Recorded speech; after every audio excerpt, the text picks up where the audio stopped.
Shalom Israel. First and foremost, I do want to give all praises, all honor, and all glory to Yahweh, by Hashem Yahushai, by Hashem HaKadosh. I want to see the apostles, and also great millstone, for teaching says truth, peace, and blessings to the whole of Israel. Yahweh is the name of the Heavenly Father and Hebrew, by Hashem is the name, and Yahweh Shai is the name of the begotten Son. Back in our lesson, as you see what's in the title, we're going to be going to this partial lunar eclipse, as well as the moon, to turn red. Let me get in this video right here. And I believe even just maybe a week ago, you had that, solar eclipse, dealing with the sun and the moon. And now you're seeing this one right here getting ready to take place later today.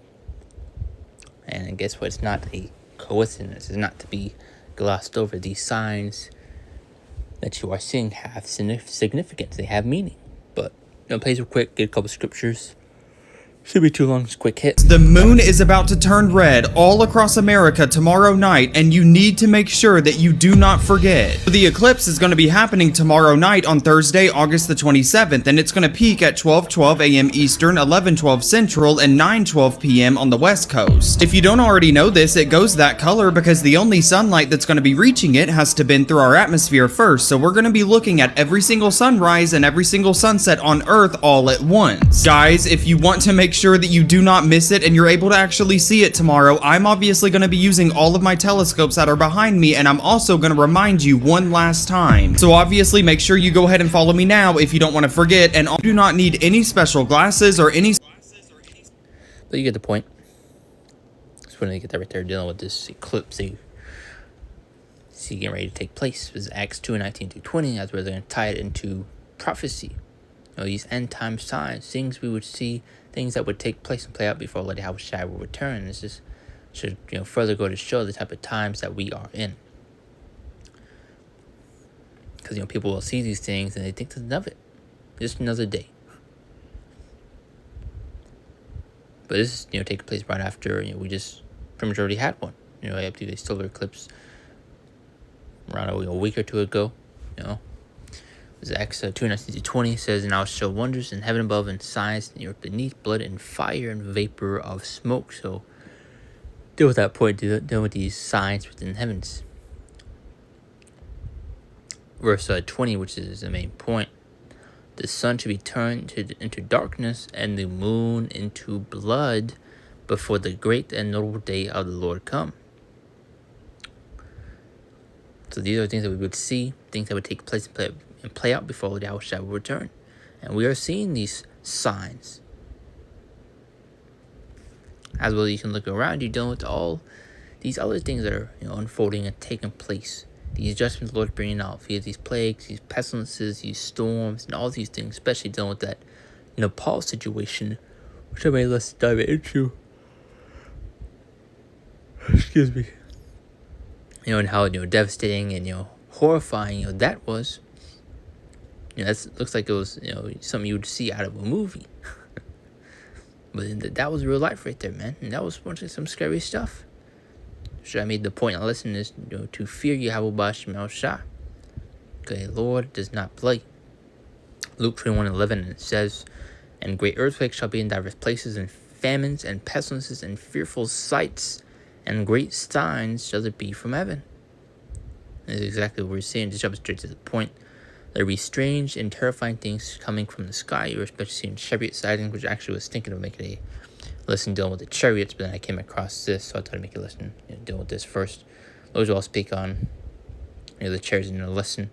But Luke 21:25, further on to that point, these signs within the heavens, and should be signs in the sun and the moon and in the stars, and upon the earth distress of nations with perplexity the sea and the waves roaring. So dealing with that point, these signs in the sun and the moon and the stars, dealing with these signs within the heavens.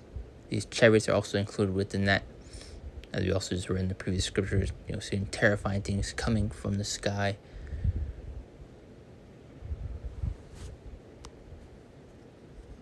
This is Ecclesiastes 43:6. Dealing with that point, as I made earlier, how these signs have significance. They have meaning behind it.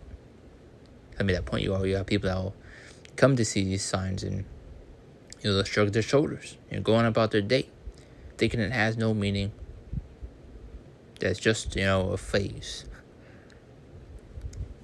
The Lord has shown us the times that we were in. But it says Ecclesiastes 43:6. And it says, he made the moon also to serve in her season for a declaration of times and a sign of the world. And that's just plain. Especially, determining, the Sabbath, via, the new moon.